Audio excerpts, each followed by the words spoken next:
Ens venen aquí i ens parlen en espanyol, també, fantàstic, som acollidors, som tolerants, però un es demana ben bé exactament aquí què dimonis doncs ens han de venir a predicar en la llengua del Borbó. La justificació principal, per a mi, de la creació d'un estat independent és la normalització definitiva i completa de la llengua catalana. És a dir, que el català sigui la llengua, l'única llengua coneguda per tothom. Crec que el català ha de ser la llengua oficial del nou estat. El català crec que ha de ser la llengua de l'ensenyament. Si el català era la llengua nacional, oficial i prioritària per tot el país i l'única que hagués de conèixer tothom, la qüestió no seria lasciva. Una desconnexió dels mitjans de comunicació espanyols i especialment de les televisions espanyoles. Una situació de bilingüisme oficial és letal pel català. I sobretot, si haguessin de ser dues llengües oficials, això ens porta directament a l'extinció. Tret que fos una situació de bilingüisme oficial català-occità, en aquest cas no seria lesiu, en principi, per cap de les dues llengües. Segon punt.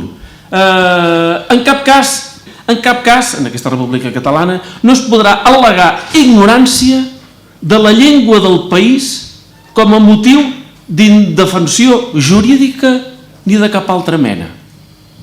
La qual cosa vol dir que ningú no s'hi podria despenjar a dir, jo no entiendo. En aquest estatut de la hipotètica República Catalana, jo, si de cas, el que proposaria fos una redacció en termes, si fa o no fa, semblants als següents. És a dir, primer punt, la llengua de Catalunya és la catalana. Punt. Si algú no sap català, pels motius que sigui, doncs ja traduirem i traduirem tot el que calgui, perquè és més fàcil que la gent es cansi de demanar traduccions que no que nosaltres ens cansem de traduir.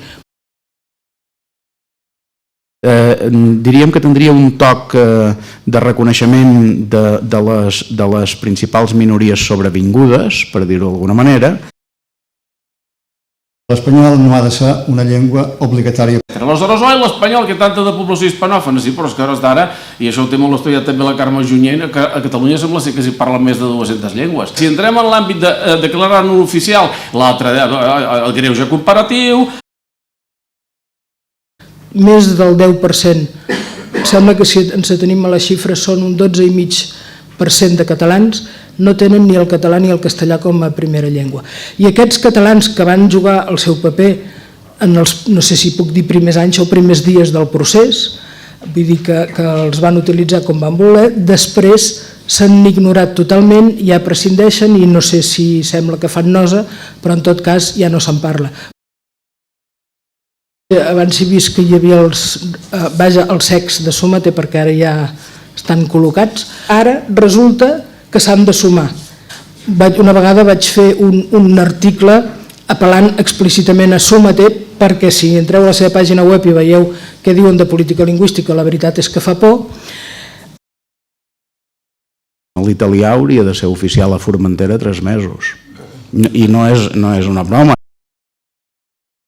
Algun tipus de reconeixement oficial per a l'anglès li donaria una pàtina justament de pluralitat i d'universalitat i de democràcia i tot això a la futura República Catalana. ¿Qué coño es esto de la UDEF?